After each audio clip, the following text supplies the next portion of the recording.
Hello friends, rankers पाठशाला YouTube channel पर आप सभी का हार्दिक स्वागत है। तो लोक सेवा आयोग उत्तर प्रदेश द्वारा जो एलटी ग्रेड की परीक्षा प्रस्तावित है, उसी के सामाजिक विज्ञान खंड के अंतर्गत इतिहास के प्रश्नों को हम लोग इस वीडियो सीरीज़ के अंतर्गत कवर कर रहे हैं। तो अभी इस संबंध में हम लोग ने पाषाण काल, उसके बाद जो है सैंधव सभ्यता अर्थात हड़प्पा सभ्यता, फिर जैन धर्म और बौद्ध धर्म से संबंधित जितने प्रश्न आयोग द्वारा विभिन्न परीक्षाओं में पूछे गए हैं उसको हल किया। और पिछले क्लास में हम लोग ने मौर्य काल से संबंधित प्रश्नों को इस वीडियो सीरीज़ के अंतर्गत हल किया है। अगर आप इन सभी वीडियोज़ को नहीं देखे हैं तो इस वीडियो के प्लेलिस्ट में जाकर आप इन सभी वीडियोज़ को देख सकते हैं। अब ये सीरीज़ भले ही एलटी ग्रेड को ध्यान में रखकर चलाया जा रहा है, लेकिन जितनी भी परीक्षाएं हैं जिसमें सामाजिक विज्ञान विषय के अंतर्गत इतिहास के प्रश्न पूछे जाते हैं उन सभी के लिए समान रूप से उपयोगी हैं। तो इसी सीरीज़ को आगे बढ़ाते हुए आज एक नए टॉपिक की तरफ हम लोग बढ़ेंगे, मौर्योत्तर काल। मौर्योत्तर काल से आयोग द्वारा विभिन्न परीक्षाओं में जितने प्रश्न पूछे गए हैं उसको आज हम लोग इस वीडियो सीरीज़ के अंतर्गत कवर करेंगे। मौर्योत्तर काल के बाद गुप्त काल और गुप्तोत्तर काल को भी इस वीडियो के अंतर्गत हम लोग आज देखेंगे। तो आइए जो है स्टार्ट करते हैं। पहला प्रश्न है, विम कैडफिसस ने सिक्कों पर किस हिंदू देवता का अंकन किया गया? विम कैडफिसस के सिक्कों पर किस हिंदू देवता का अंकन किया गया? तो शिव का अंकन किया गया है। विम कैडफिसस ने स्वर्ण एवं तांबे के सिक्के चलाए थे। इसके सिक्कों पर शिव, त्रिशूल तथा नंदी की आकृतियों का अंकन मिलता है। इसने माहेश्वर नामक उपाधि धारण की थी। माहेश्वर नामक उपाधि किसने धारण की थी? विम कैडफिसस ने। अगला प्रश्न है, निम्नलिखित अभिलेखों में किसमें सार्थवास शब्द प्रयुक्त हुआ है? तो सार्थवास शब्द जो है दामोदरपुर ताम्रपत्र लेख में उल्लिखित किया गया है। गुप्तकालीन दामोदरपुर ताम्रपत्र अभिलेख से इस तथ्य की पुष्टि होती है कि नगर प्रशासन में श्रेणी सार्थवाह की भूमिका का प्रचलन गुप्त काल एवं प्रतिहार काल में था। अगले प्रश्न की तरफ बढ़ते हैं। अगला प्रश्न है, मथुरा से प्राप्त खड़ी मूर्ति की आदमकद प्रतिमा संबंधित है। तो किससे संबंधित है? कुषाण काल से। मथुरा से प्राप्त खड़ी मुद्रा की आदमकद प्रतिमा कुषाण काल से संबंधित है। मथुरा के शिल्पी यक्ष तथा नाग की सुंदर मूर्तियां बनाने में अत्यंत निपुण थे। चौथा प्रश्न है, निम्नलिखित में से किस राजवंश के शासकों ने शीशे के सिक्के चलाए थे? तो सातवाहन वंश के शासकों ने शीशे के सिक्के चलाए। सातवाहन राजवंश के शासकों ने शीशे के सिक्के चलाए थे। हिंद यवन शासक स्ट्रेटो द्वितीय ने शीशे के सिक्के चलाए थे। साथ ही साथ हिंद यवन शासक स्ट्रेटो ने भी शीशे के सिक्के चलवाए थे। पांचवा प्रश्न है, निम्नलिखित में किस भाषा में खारवेल का हाथी गुम्फा लेख उत्कीर्ण है? तो ये हाथी गुम्फा अभिलेख जो है प्राकृत भाषा में उल्लेखित किया गया है। कलिंग के चेद वंश का सबसे प्रतापी शासक खारवेल था। इसके विषय में जानकारी का प्रमुख स्रोत इसका हाथी गुम्फा अभिलेख है। यह अभिलेख प्राकृत भाषा में है और प्राचीन भारतीय इतिहास के लिए इसका बहुत अधिक महत्व है। छठा प्रश्न है, अपने वाहन वृषभ के साथ शिव का मूर्त रूप में अंकन सर्वप्रथम सिक्कों पर मिलता है? तो विम कैडफिसस के सिक्कों पर मिलता है। विम कैडफिसस के सिक्कों पर शिव, नंदी तथा त्रिशूल की आकृतियां मिलती हैं। इससे उसका शैव मतानुयायी होना भी सूचित होता है। उसने माहेश्वर की उपाधि भी धारण की थी। तो माहेश्वर की उपाधि किसने धारण की? विम कैडफिसस ने। अगला प्रश्न है, निम्नलिखित में कौन सा शासक बौद्ध भिक्षु नागसेन से प्रभावित हुआ था? तो मिनेंडर जो है बुद्ध शासक नागसेन से शासक मिनेंडर प्रभावित हुआ था। मिनेंडर तथा उसके पुत्र स्ट्रेटो प्रथम के सिक्के मथुरा से प्राप्त होते हैं। अगला प्रश्न है, कण्व वंश के निम्नलिखित शासकों पर विचार कीजिए तथा उन्हें काल क्रमानुसार व्यवस्थित कीजिए। पहला जो दिया है शासक का नाम वासुदेव, फिर उसके बाद नारायण, भूमिमित्र और सुशर्मा। तो अगर हम इसको कालक्रम में व्यवस्थित करें तो 1, 3, 2, 4 इसका सही विकल्प है। सबसे पहले किसका शासनकाल था? वासुदेव का, फिर भूमिपुत्र का, उसके बाद जो है नारायण का और सुशर्मा जो थे सबसे अंत में थे। कण्व वंश के में कुल 4 शासक हुए जिनका क्रम निम्नलिखित है: वासुदेव, भूमिपुत्र, भूमिमित्र, नारायण एवं सुशर्मा। कण्ववंशी शासकों के 45 वर्षों तक का शासन किया। कण्ववंश इस वंश का संस्थापक था। वासुदेव इस वंश का संस्थापक था। कण्व वंश का संस्थापक वासुदेव था, जिसने अंतिम शुंग नरेश देवभूत की हत्या कर सत्ता प्राप्त की थी। सुशर्मा इस वंश का अंतिम शासक था, जिसकी हत्या सातवाहन शासक सिमुक ने की थी। पुराणों में कण्व वंश के शासकों को शुंग भृत्य कहा गया है। शुंग भृत्य, भृत्य का अर्थात हत्या करने वाला, अर्थात शुंगों के वंश का नाश करके एक अलग आगे के जो आने वाला वंश था वो कौन बना? कण्व वंश। इसीलिए इनको शुंग भृत्य भी कहा गया है। 9वां प्रश्न है, अधोलिखित में कौन योग सूत्र के रचयिता हैं? तो योग सूत्र के रचयिता पतंजलि हैं। योग सूत्र योग दर्शन का मूल ग्रंथ है। इसके रचयिता पतंजलि ऋषि हैं। पढ़नी की रचना अष्टाध्यायी है। 10वें प्रश्न की तरफ बढ़ते हैं। 10वां प्रश्न है, गौतमी पुत्र सातकर्णी के राज चिन्ह से युक्त मुद्राओं वाला शक शासक था। कौन था? नहपान था। नहपान अर्थात छहरात वंश के ने लगभग 119 से 125 ईस्वी तक राज्य किया। वह सातवाहन नरेश गौतमीपुत्र सातकर्णी द्वारा पराजित हुआ और मार डाला गया। जोगलथम्बी से प्राप्त नहपान के बहुसंख्यक सिक्के गौतमीपुत्र सातकर्णी द्वारा पुनर्रंकित किए गए। इससे ऐसा प्रतीत होता है कि गौतमीपुत्र ने नहपान के जोगलथम्बी से स्थित कोषागार पर अधिकार कर लिया। 11वां प्रश्न है, प्राचीनतम जल नहर का प्रमाण मिलता है तो कहाँ से मिलता है? हाथी गुम्फा अभिलेख से। खारवेल के हाथी गुम्फा अभिलेख से। हाथी गुम्फा अभिलेख का संबंध किस शासक से था? खारवेल से था। खारवेल के हाथी गुम्फा अभिलेख से नंद राजा महापद्म नंद की कलिंग विजय सूचित होती है। इसके अनुसार नंद राजा जिनसेन की एक प्रतिमा उठा ले गया तथा उसने कलिंग में एक नहर का निर्माण करवाया।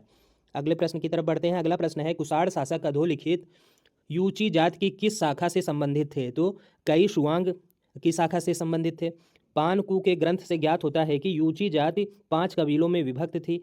फान ए के ग्रंथ हान हाउ हान सू से 25 ईस्वी से लेकर 125 ईस्वी तक यूची जात का इतिहास ज्ञात होता है। इससे पता चलता है कि यूची कबीला कुई शुआंग सबसे शक्तिशाली था, जिसके सरदार कुजुल कैडफिसस ने अन्य कबीलों को जीतकर एक शक्तिशाली राज्य का निर्माण किया था। अगला प्रश्न है, किन शासकों के सिक्कों पर धर्मीय अर्थात धार्मिक उपाधि उत्कीर्ण है? तो पहलव शासकों के सिक्कों पर ये धार्मिक उपाधि उत्कीर्ण है। पार्थियन अर्थात पहलव साम्राज्य का संस्थापक कौन था? मिथ्रेडेट्स प्रथम संस्थापक था और इस वंश का प्रसिद्ध शासक गोंदोफर्निस था। गोंदोफर्निस की उपाधि देवव्रत थी। पार्थियन राजाओं ने बौद्ध धर्म अंगीकार किया था। तो पार्थियन राजाओं ने बौद्ध धर्म अंगीकार किया था। उन्होंने उनके सिक्कों पर धर्मी अर्थात धार्मिक उपाधि उत्कीर्ण मिलती है। अगले प्रश्न की तरफ बढ़ते हैं। 14वां प्रश्न है, गांधार कला शैली का शुभारंभ किसके शासनकाल में हुआ था? तो गांधार कनिष्क के शासनकाल में कला की 2 स्वतंत्र शैलियों का विकास हुआ। पहला गांधार कला शैली और दूसरा मथुरा कला शैली। तो गांधार कला के अंतर्गत बुद्ध की भूमि स्पर्श मुद्रा, ध्यान मुद्रा आदि प्रसिद्ध मूर्तियों का निर्माण हुआ। अगला प्रश्न है 15वां, किस शासक ने गांधार कला शैली को संरक्षण दिया? तो सही उत्तर क्या है? कनिष्क।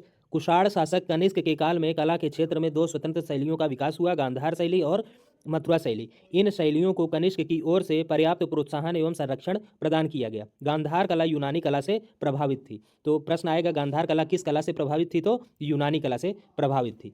बढ़ते हैं। अगला जो खंड है, गुप्त एवं गुप्तोत्तर काल। देखते हैं इसके कौन कौन से प्रश्न आयोग द्वारा इस विषय से संबंधित पूछे गए हैं। तो पहला प्रश्न है, गुप्तकालीन बोवर पांडुलिपि संबंधित है? तो किससे संबंधित है? आयुर्वेद से। गुप्तकालीन पांडुलिपि का संबंध आयुर्वेद से है। चंद्रगुप्त द्वितीय के दरबार में आयुर्वेद के विद्वान धन्वंतरी थे, जिन्होंने निघंटु की रचना की थी। नवीनतम नामक आयुर्वेद ग्रंथ की रचना इस काल में हुई थी। 6ठी शताब्दी में वाग्भट ने आयुर्वेद के प्रसिद्ध ग्रंथ अष्टांग हृदय और अष्टांग संग्रह की रचना की। दूसरा प्रश्न है, इस खंड से संबंधित किस वंश के शासकों द्वारा भूमि अनुदान का प्राचीनतम अभिलेखीय साक्ष्य मिलता है? तो किसके शासनकाल में? सातवाहन के। सातवाहन वंशों के शासकों के अभिलेखों में भूमि तथा ग्राम दान में दिए जाने के अनेक उल्लेख प्राप्त होते हैं। भारत में भूमि अनुदान का प्राचीनतम अभिलेखीय साक्ष्य सातवाहनों के समय में मिलता है, जब महाराष्ट्र क्षेत्र में अश्वमेध यज्ञ के समय उपहार स्वरूप पुरोहितों को एक गांव जो है दान दिया गया था। बढ़ते हैं अगले प्रश्न की तरफ। अगला प्रश्न है, गुप्त काल के निम्नलिखित में से किस मंदिर में शिव पार्वती संगीत वाद्यों के साथ उकेरे गए हैं? तो नचना कुठार मंदिर में उकेरे गए हैं। गुप्त काल के मंदिर नचना कुठार में शिव पार्वती के मंदिर के साथ साथ ऐसे भी मंदिर हैं जिसमें संगीत वाद्यों के साथ मूर्तियां उकेरी गई हैं। काचगुप्त की ऐतिहासिकता का मुख्य साक्ष्य क्या है? तो मुख्य साक्ष्य क्या है? मुद्रा। देख लेते हैं इस प्रश्न की व्याख्या। प्रयाग प्रशस्ति के प्रारंभ में 8 श्लोक प्राप्त होते हैं, जिनमें कुछ खंडित अवस्था में है। चतुर्थ श्लोक में चंद्रगुप्त प्रथम द्वारा समुद्रगुप्त के उत्तराधिकारी चुने जाने का विवरण सुरक्षित है। समुद्रगुप्त के अन्य भाइयों ने उसके निर्वाचन का विरोध किया तथा समुद्रगुप्त के उसके साथ उत्तराधिकार का एक युद्ध लड़ना पड़ा। इस विद्रोह का नेतृत्व कांच नामक उसके भाई ने किया था। कांच नामधारी कुछ सिक्के प्राप्त होते हैं। इनके मुख्य भाग पर राजा की आकृति तथा मुद्रालेख। कांच पृथ्वी को जीतकर उत्तम कार्यों द्वारा स्वर्ग को जीतता है। उत्कीर्ण है कि पृष्ठभाग पर सर्वराजोच्छेता विरुद्ध अंकित है। तो इस प्रश्न का सही उत्तर कांच की ऐतिहासिकता का प्रमुख साक्ष्य क्या है? तो मुद्रा। बढ़ते हैं 5वें प्रश्न की तरफ। 5वां प्रश्न है, गुप्त संवत 61 का मथुरा स्तंभ लेख संबंधित है? तो चंद्रगुप्त द्वितीय से संबंधित है। गुप्त संवत 61 का मथुरा लेख चंद्रगुप्त द्वितीय, इसका शासनकाल कब से कब तक था? 375 से 415 ईस्वी से संबंधित है। वह प्रथम गुप्त शासक था जिसने परम भागवत की उपाधि धारण की थी। मेहरौली के लेख के अनुसार उसने विष्णुपद पर्वत पर विष्णुध्वज की स्थापना कराई थी। गुप्त युगीन ब्राह्मी अभिलेख से युक्त जैन प्रतिमाएं मिली हैं। तो कहाँ से मिली हैं? दुर्जनपुर से। बेसनगर विदिशा के पास स्थित दुर्जनपुर नामक स्थान से 3 जैन मूर्तियां प्राप्त हुई हैं, जिनकी चरण चोटियों पर गुप्तकालीन ब्राह्मी लिपि में 3 लेख उत्कीर्ण हैं। उनमें महाराजाधिराज रामगुप्त नामक एक राजा का उल्लेख मिलता है। अगले प्रश्न की तरफ देखते हैं। पूना ताम्रलेख संबंधित है। पूना ताम्रपत्र लेख संबंधित है तो प्रभावती गुप्ता से संबंधित है। पूना ताम्रपत्र लेख का संबंध प्रभावती गुप्ता से है। यह अभिलेख वाकाटक वंश के इतिहास की जानकारी हेतु महत्वपूर्ण है। अगला प्रश्न है, वशिष्ठी पुत्र पुलवामी के नासिक प्रशस्ति के अपरांत का समीकरण अधोलिखित किस स्थान से किया जाता है? तो उत्तरी कोंकण से किया जाता है। सातवाहन शासक वशिष्ठी पुत्र पुलवामी के नासिक प्रशस्ति के अपरांत समीकरण का उत्तरी कोंकण से किया जाता है। सातवाहन वंश का संस्थापक सिमुक था। इस वंश के शासकों की राजधानी प्रतिष्ठान थी। अगला प्रश्न है, गुप्त शासकों में किसे लिच्छवी दौहित्र कहा गया है? तो गुप्त शासकों में समुद्रगुप्त को लिच्छवी दौहित्र के नाम से जाना जाता है। गुप्त वंश की स्थापना लगभग 275 ईस्वी में महाराज श्रीगुप्त द्वारा की गई थी, किंतु गुप्त वंश का प्रथम शक्तिशाली शासक चंद्रगुप्त प्रथम था, जिसने 1319 से 1335 ईस्वी तक शासन किया। इसने अपनी महत्ता सूचित करने के लिए अपने पूर्वजों के विपरीत महाराजाधिराज की उपाधि धारण की। कुछ अन्य महत्वपूर्ण तथ्य हैं, जैसे लिच्छवियों का सहयोग व समर्थन प्राप्त करने के लिए चंद्रगुप्त प्रथम ने उनकी राजकुमारी कुमार देवी के साथ विवाह किया। समुद्रगुप्त के प्रयाग अभिलेख में लिच्छवी दौहित्र अर्थात लिच्छवी कन्या से उत्पन्न बताया गया है। वायु पुराण और नारद स्मृति से गुप्त युग की महत्वपूर्ण सूचनाएं प्राप्त होती हैं। अगला प्रश्न है, महाराजाधिराज की उपाधि धारण करने वाला प्रथम गुप्त शासक कौन है? चंद्रगुप्त प्रथम। गुप्त वंश का वास्तविक संस्थापक चंद्रगुप्त प्रथम था।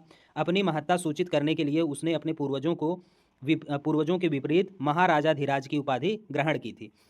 अगला प्रश्न है, इससे संबंधित कुछ महत्वपूर्ण तथ्य भी हैं, उस पर भी एक नज़र डालते हैं। जैसे गुप्त संवत 319 ईस्वी को शुरू करने का श्रेय चंद्रगुप्त प्रथम को दिया जाता है। गुप्त संवत एवं शक संवत के बीच 241 वर्षों का अंतर है। चंद्रगुप्त प्रथम के सिक्कों के मुख भाग पर चंद्रगुप्त तथा कुमार देवी की आकृतियां उनके नामों के साथ अंकित हैं और पृष्ठ भाग पर सिंह वाहिनी देवी के साथ साथ मुद्रा लेख लिच्छवय उत्कीर्ण है। 11वें प्रश्न की तरफ बढ़ते हैं। 11वां प्रश्न है, निम्नलिखित में कौन प्रथम गुप्त शासक था जिसने स्वर्ण के सिक्के जारी किए थे?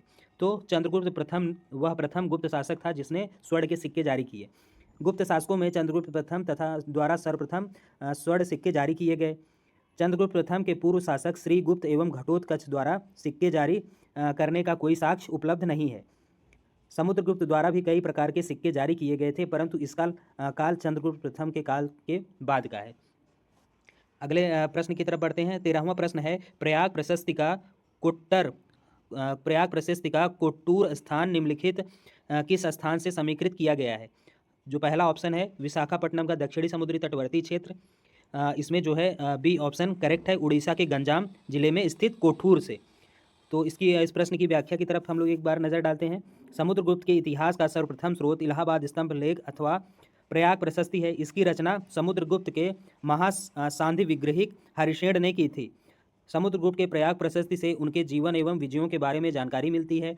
प्रयाग प्रशस्ति में उल्लिखित कोट्टूर की पहचान उड़ीसा के गंजाम जिले में स्थित कोठूर नामक स्थान से की गई है। अगला प्रश्न है, प्रयाग प्रशस्ति के अनुसार गुप्त शासक समुद्रगुप्त के सीमावर्ती राजाओं के साथ किस प्रकार संबंध थे? तो किस प्रकार संबंध थे? सर्वदान कर, आज्ञाकरण और प्राणाम गमन, ये सभी जो हैं इस प्रकार के संबंध थे। प्रयाग प्रशस्ति के अनुसार गुप्त शासक समुद्रगुप्त के सीमावर्ती राजाओं के साथ करदानाकरण, प्राणागमन प्रकार के संबंध थे।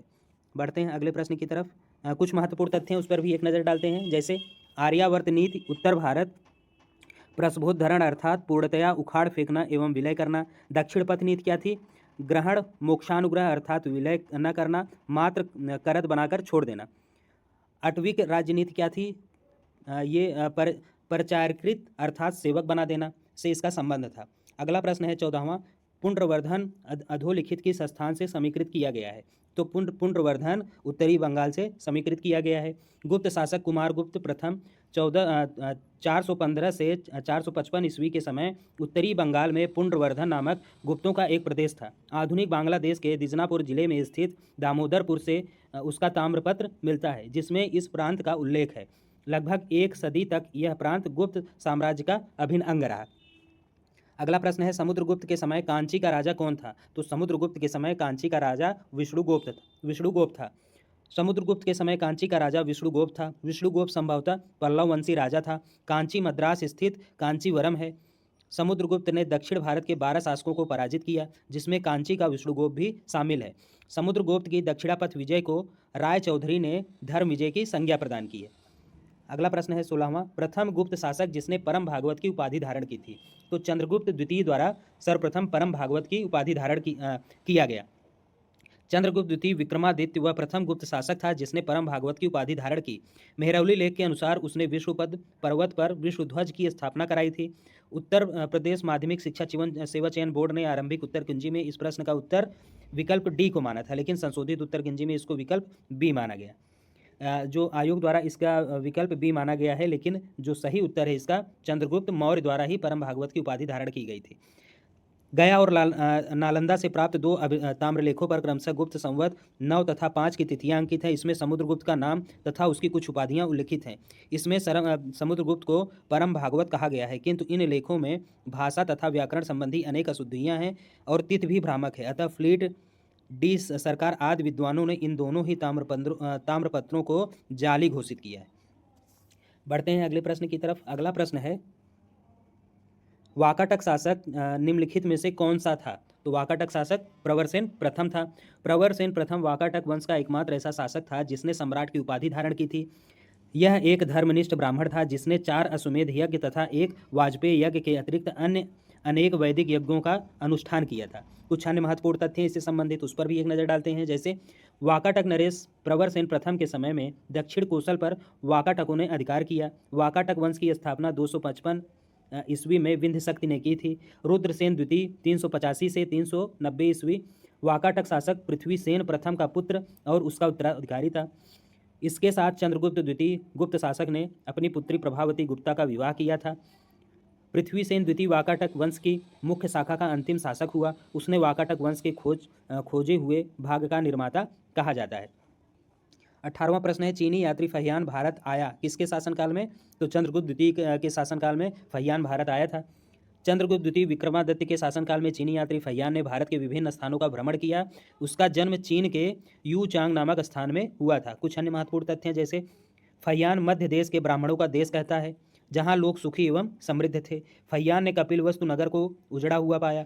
फहियान पाटलिपुत्र स्थित अशोक के राजमहल के बारे में लिखता है कि इसका उल्लेख दैत्यों द्वारा किया गया था। तामलुक में 2 वर्षों तक रहकर फहियान ने सूत्रों की प्रतिलिपियां तैयार की तथा बौद्ध प्रतिमाओं के चित्र बनाए। फहियान अछूतों को चांडाल कहता है, जो गांवों में नगरों के बाहर निवास करते थे। अगला प्रश्न है, मंदसौर प्रशस्ति की रचना किसने की थी? तो मंदसौर प्रशस्ति की रचना वत्स्य के द्वारा किया गया है। मंदसौर प्राचीन मालवा में स्थित था, जिसका एक नाम दसपुर भी मिलता है। यहाँ से प्राप्त कुमारगुप्त के लेखों में विक्रम संवत 529 473 ईस्वी की तिथि दी गई है। यह लेख प्रशस्त के रूप में है, जिसकी रचना वत्स्य ने की थी। वह संस्कृत का प्रकांड विद्वान था। इस अभिलेख में सूर्य मंदिर के निर्माण का भी वर्णन मिलता है। अगला प्रश्न है, हूणों का प्रथम आक्रमण किसके शासनकाल में हुआ? तो हूणों का प्रथम आक्रमण स्कंदगुप्त के शासनकाल में हुआ था। भीतरी स्तंभ लेख गाजीपुर उत्तर प्रदेश में पुष्यमित्रों और हूणों के साथ स्कंदगुप्त के युद्ध का वर्णन मिलता है।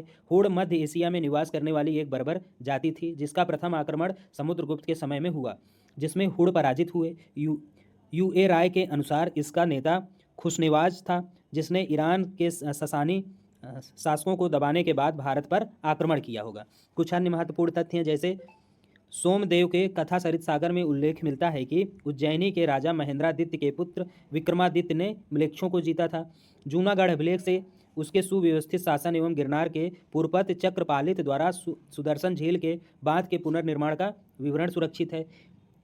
इंदौर ताम्र लेख में सूर्य की पूजा तथा सूर्य मंदिर में दीपक जलाए जाने के लिए धन दान दिए जाने का विवरण मिलता है।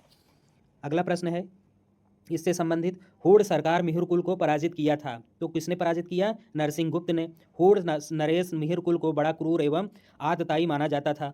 वेनसांग के विवरण से पता चलता है कि उसने मगध के राजा बालादित्य पर आक्रमण किया, किंतु पराजित हुआ और बंदी बना लिया गया। वेनसांग ने जिस बालादित्य का उल्लेख किया है उसके समीकरण के विषय में मतभेद है। संभवतः वह नरसिंह गुप्त बालादित्य ही था। अगला प्रश्न है, स्कंद गुप्त के कहोम अभिलेख में उल्लिखित ग्राम प्रशासन की सबसे छोटी इकाई थी। तो ग्राम प्रशासन की सबसे छोटी इकाई ककुम थी। स्कंद गुप्त का कहोम अभिलेख उत्तर प्रदेश के देवरिया जिले से प्राप्त हुआ है। इस अभिलेख में वर्णित ग्राम प्रशासन की सबसे छोटी इकाई ककुम थी। कहोम लेख में उल्लिखित है कि भद्र नामक व्यक्ति ने 5 जैन तीर्थंकरों की प्रतिमा बनाई थी।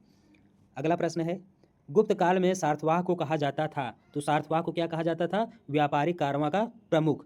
गुप्त काल में व्यापारिक कारवां के प्रमुख को सार्थवाह के नाम से जाना जाता था। गुप्तकालीन आंतरिक व्यापार श्रेष्ठी सार्थवाह कुलिक और निगम के माध्यम से संगठित होता था। 24वां प्रश्न है, गुप्त काल में विष्ट शब्द प्रयोग होता था। तो विष्ट किसके लिए प्रयोग किया जाता था? बेगार श्रम के लिए। गुप्त काल में विष्ट बेगार श्रम के लिए प्रयुक्त किया जाता था। इस काल में मंदिर निर्माण एवं कुआं खुदाई आदि जैसे सार्वजनिक कार्यों के लिए बिना मजदूरी के श्रम लिया जाता था।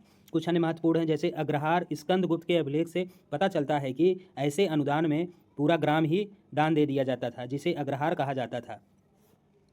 अगले प्रश्न की तरफ बढ़ते हैं। अगला प्रश्न क्या है, गुप्तोत्तर काल में सामान्य ब्याज की वार्षिक दर थी।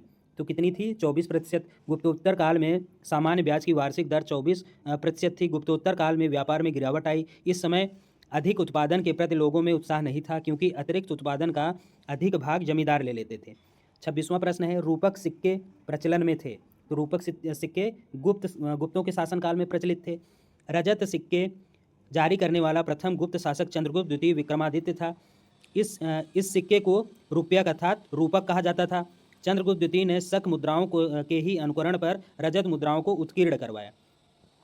अगला प्रश्न है, निम्नलिखित साम्राज्यिक गुप्त नरेशों में से सर्वप्रथम चांदी की मुद्राएं किसने जारी की थी? तो चंद्रगुप्त द्वितीय के द्वारा चांदी की मुद्राएं जारी की गई थी। ऊपर के प्रश्न में हम लोग ने देखा भी।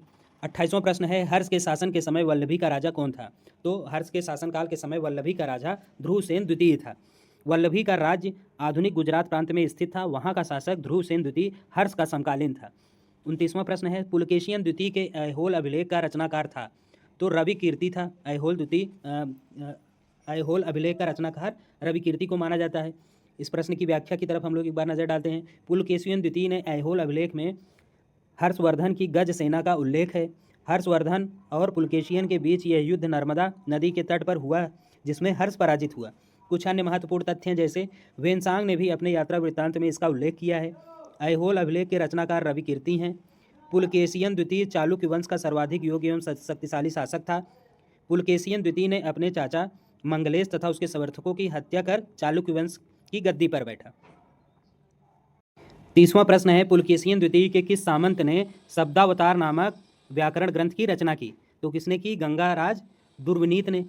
इस प्रश्न की व्याख्या पर एक बार नजर डालते हैं हम लोग। व्याकरण ग्रंथ शब्दावतार की रचना चालुक्य शासक पुलकेशियन द्वितीय के सामंत गंगराज दुर्विनीत ने की थी।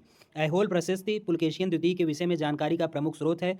इस प्रशस्ति के रचनाकार रवि कीर्ति हैं, जिन्होंने स्वयं की तुलना कालिदास एवं भारवी से की है।